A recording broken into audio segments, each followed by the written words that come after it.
Does that mean that Bernie Sanders is just another Howard Dean, somebody who's going to have essentially a version of the Trump-like candidates that you were talking about on the Republican side in the past? I think so. I think he's like Howard Dean or Gary Hart or Bill Bradley, and that, you know, he's from Vermont. It's right next door to New Hampshire, and so he's got a lot of appeal up there. People in New Hampshire know him, and I think there's a good chunk of the Democrat electorate that likes to have a sort of challenge from the left against Hillary Clinton. Doesn't think she's liberal enough, but I just don't see him breaking out of the, you know, the 20 to 30% that he's pulling in nationally right now. Even if but he could win a primary, he could win a caucus, but in the long run, he's not even a Democrat, first of all, and in the long run, I think this on both sides. Trump's not even a Republican, so they're oddly inverses of one another.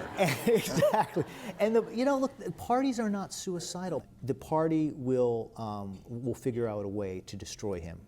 I genuinely believe that. And on the Democratic side, I do not think the Democratic Party is going to allow Bernie Sanders to be its nominee. And I think it's a lot of fun to cover, but when voters actually are faced with the choice, they get a lot more practical.